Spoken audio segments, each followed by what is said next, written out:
టాటా వాళ్ళ గొప్ప సర్వీస్ గురించి చెప్పడానికి మన ముందుకు ఒక ఎక్స్పీరియన్స్ చేసిన ఒక పర్సన్ వచ్చారు. అతను మాటల్లో టాటా సర్వీస్ ఎంత అద్భుతంగా ఉండేది ఒకసారి వినండి.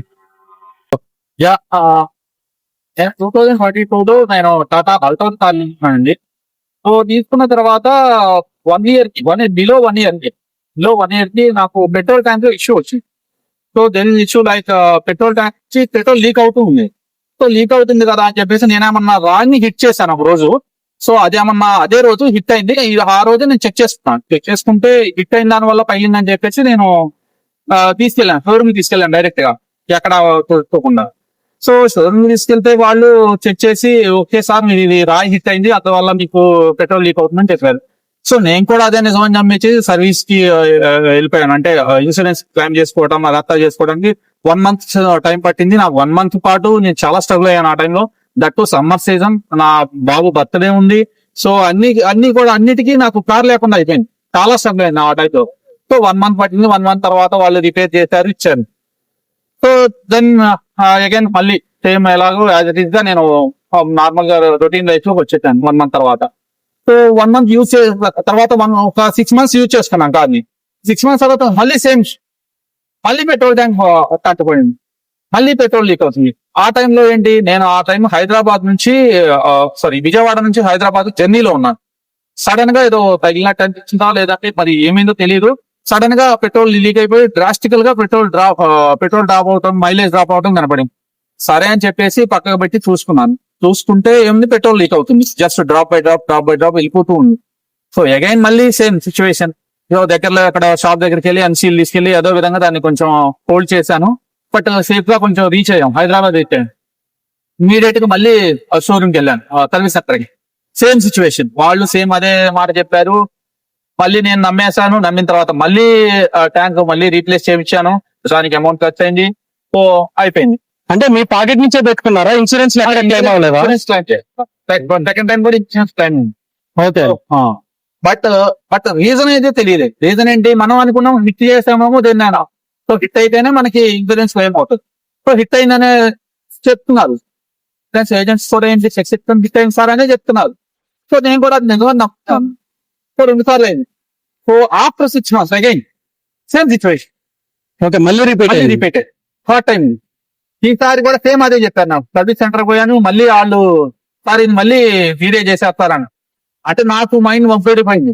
అరే నేను అంత రెక్కేసి నేను డ్రైవ్ చేస్తున్నానా లేదంటే నేను అడిగిలో వెళ్తున్నానా కారు, ఏంటిది? నాకు ఇది కాదు సొల్యూషన్. అసలు ప్రాబ్లం ఏంటి నాకు? ఒకటి, నేను ఆ టైంలో నేను అబ్జర్వ్ చేస్తాను, ఎప్పుడైతే పెట్రోల్ ట్యాంక్ మూత ఓపెన్ చేస్తామో అప్పుడు మనకి చాలా గ్యాస్ ఫామ్ అయినట్టు, గ్యాస్ బాగా బ్లో అవుతావు. సో అదే నేను సర్వీస్ సెంటర్ వాళ్ళకి కూడా చెప్పాను. చెప్తే అప్పుడు వాళ్ళు సార్ నాకు తెలియదు సార్, అది సార్ ఇస్తారంట. సరే సార్ మీరు ఇన్వెస్టిగేట్ చేయండి. నేను వాళ్ళతో రూట్ గా ఏం ప్రవర్తించలో, వాళ్ళు నాతో ఏం రూట్ గా ప్రవర్తించలేదు. జస్ట్ నేను ఇన్వెస్టిగేట్ చేయండి, మీరు ఇన్వెస్టిగేట్ చేసి దాని రూట్ కాస్ చెప్పండి, అప్పుడు దాకా నేనైతే కార్ తీసుకోను, కార్ షోరూమ్ లోనే ఉంచండి, ఎన్ని రోజులైనా పర్లేదు అని చెప్పేశారు. తర్వాత వాళ్ళకి ఒక నోటీస్ వచ్చిందట. ఏంటి, నేను అప్పటికి మూడోసారి అయిన తర్వాత నేను నెట్ సెర్చ్ చేస్తాను, ఇలాగే ఎవరికైనా అయిందా అని చెప్పి చూస్తే దగ్గర ఒక చాలా మంది ఒక 20-30 వీడియోల్లో సేమ్ ఇష్యూ. ఏంటి ఇష్యూ అంటే, పంపు ఏదైతే పంపు ఉంటుందో లోపల, ఆ పంపు ప్రెజర్ కి పంపు లోపల అంటే అతనికి కూడా ప్రాబ్లం రిజాల్వ్ చేయలేదు. వాళ్ళు చేశారో చేయలేదు తెలియదు. అంటే అన్ని వీడియోస్ ఉన్నాయన్నారు కదా, వాళ్ళు బయట చేయించేస్తున్నారు. వాళ్ళకి తెలియక వాళ్ళు కూడా ఇలానే బాధ్యత అయ్యి ఉంటారు. వాళ్ళు తెలియక బయట చేయించేస్తున్నారు, అంటే అవుట్ సైడ్ దాంట్లో. సో ఒకతను మాత్రం సర్వీస్ సెంటర్ లో చేయించుకో, సర్వీస్ సెంటర్ నుంచే వీడియో పెట్టాడు. అదే నేను ప్రూఫ్ గా చూపించాను వాళ్ళకి. సర్వీస్ సెంటర్ వాళ్ళకి ఇవ్వండి, మీ సర్వీస్ సెంటర్ లోనే, అంటే వేరే దగ్గర ఎన్నో ఇండియాలోనే జరిగింది, ఇలా జరుగుతుందంట అని చెప్పి నేను చెప్పాను. చెప్పిన తర్వాత వాళ్ళు రియలైజ్ అయ్యారు. ఆ టైంకి ఏదో మెయిల్ వచ్చింది వాళ్ళకి, జస్ట్ అంటే సర్వీస్ సెంటర్ వాళ్ళు కూడా కోఆపరేట్ చేశారు నాకు ఈసారి. అంటే first service centre different service సెంటర్లు ఇచ్చాను, తర్వాత ఇచ్చిన తర్వాత వాళ్ళు బాగానే కోఆపరేట్ చేశారు నాకు. ఏంటి సార్ ఇది మీది మీ ఇష్యూ కాదు, అదేదో అర్థమవుతుంది, బట్ ఎందుకనేది మాకు తెలియదు, నేను ప్రాపర్ గా ఇన్వెస్టిగేట్ చేస్తానని చెప్తా ఉన్నారు. ఈ లోపల ఆ సర్వీస్ మేనేజర్ ఉంటారు కదా, సర్వీస్ సెంటర్ మేనేజర్ కి, తనకి నేను చెప్పాను ఇలా అయిందండి, మరి నాకు 3 సార్లు అంటే కష్టం, 3 సార్లు ఒకేసారి అవ్వదు కదా, 2 times అంటే first time okay, second time ఇక నాన్ ఎగ్జిస్టెన్స్, థర్డ్ టైం కూడా సేమ్ అని చెప్పేసి 3 ట్యాంకులు తీసుకెళ్లిపోయాను. ఏదైతే ఇంతకు ముందు 2 ట్యాంకులు ఉన్నాయో ఆ 2 ట్యాంకులు కూడా తీసుకెళ్లి చూపించాను. హోల్ పడ్డ ప్లేస్ కూడా మారల. ఎక్కడైతే హోల్ పడిందో ఫస్ట్ టైం, సెకండ్ టైం అక్కడే పడింది, థర్డ్ టైం కూడా అక్కడే పడింది. నేను అంత రెక్లెస్ గా డ్రైవ్ చేసేవాడిని, నేను యాక్సిడెంట్ చేసుకున్నాను అయితే ప్లేస్ అన్నా మారాలి, అది కూడా మారల. వాళ్ళు కూడా అగ్రీ అయ్యారు, సర్వీస్ సెంటర్ లో కూడా నా వైపు ఉన్నారు. యా, కస్టమర్ చెప్పేది నిజమే అని చెప్పేసి వాళ్ళు ఫీల్ అయ్యారు. దాంట్లో సర్వీస్ ఏజెంట్స్ కానీ సర్వీస్ మేనేజర్ కానీ సార్ మీదైతే తప్పు కాదని చెప్పేసి కంప్లైంట్ రైట్ చేసి కంప్లైంట్ రైట్ చేసిన తర్వాత కొన్ని రోజులకి వాళ్ళకి ఒక మెసేజ్ వచ్చిందంట. అంతకు ముందు అంటే 1 month ముందు వచ్చింది. కాకపోతే వాళ్ళు వచ్చిందండి, టాటా పంచ్ కి టాటా టియాగోకి సమ్ ఇష్యూ ఉంది పెట్రోల్ పంప్ లో. ఒక బ్యాచ్ కి, ఆ బ్యాచ్ వల్ల ఏంటంటే పెట్రోల్ ట్యాంక్ పగిలిపోతున్నాయి, ఏదైనా ఇష్యూ వస్తే వాటికి రీప్లేస్ చేయండి అని వచ్చింది.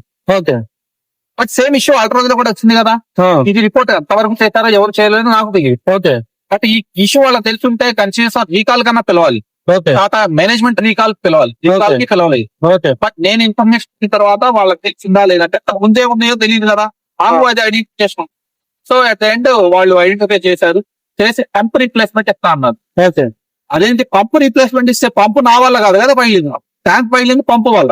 పంపులో ప్రెజర్, పంపు వర్క్ చేయకపోవడం వల్ల ప్రెజర్ బిల్డ్ అయ్యి, ఆ ప్రెజర్ వల్ల ఎంత ఐరన్ అయినా సరే ప్రెజర్ పెడితే పగిలిపోతుంది.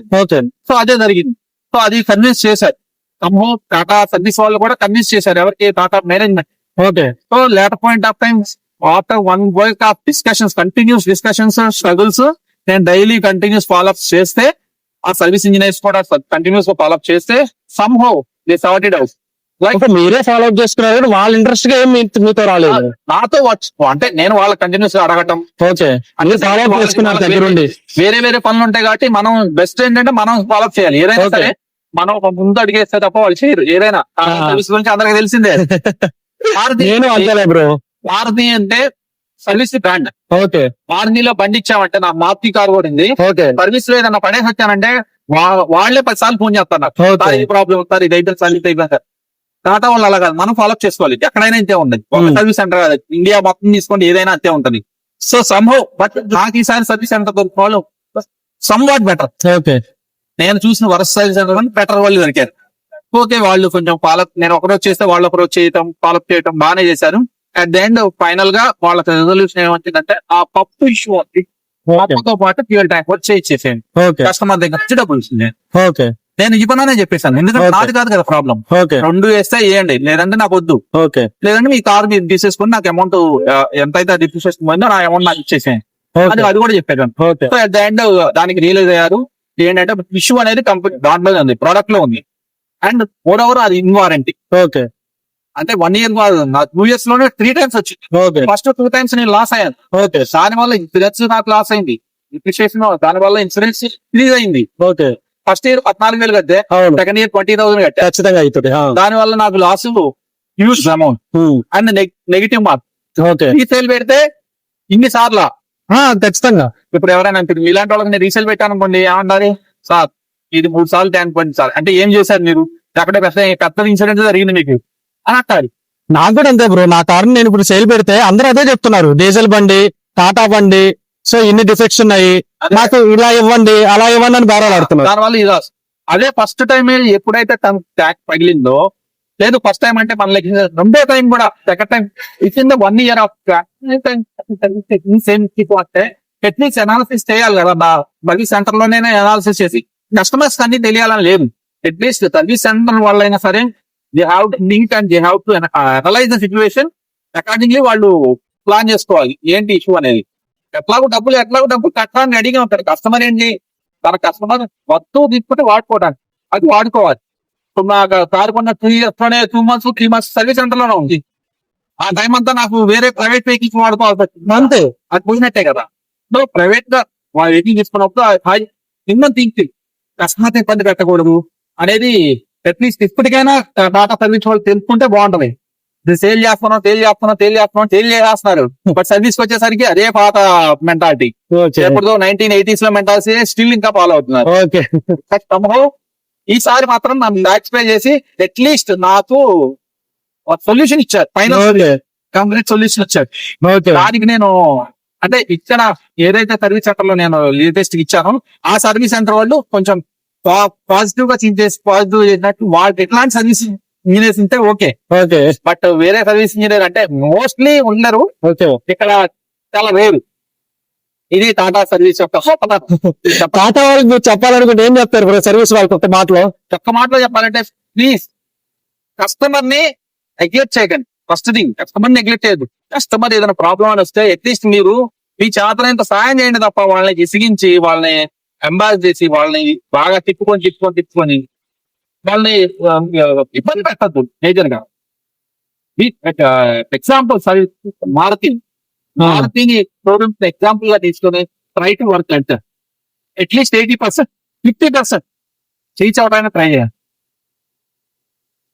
Thank you so much bro, మీ విలువైన ఎక్స్పీరియన్స్ చెప్తున్నందుకు మాకు థ్యాంక్ యూ సో మచ్. నా వీడియోస్ చూస్తూ నాకు సపోర్ట్ చేస్తున్న వాళ్ళందరికీ థ్యాంక్ యూ సో మచ్. అలానే మీకు ఎవరైనా సరే మీ ఫ్యామిలీలో అయినా సరే టాటా సర్వీస్ దగ్గర నుంచి ఎలాంటి ఇన్సిడెంట్ జరిగినా మీరు ఏదైనా ప్రాబ్లం ఫేస్ చేసినా నా దగ్గరికి రండి, నేనే వీడియో తీస్తాను. అందరికి మీ టైం తెలియాలి.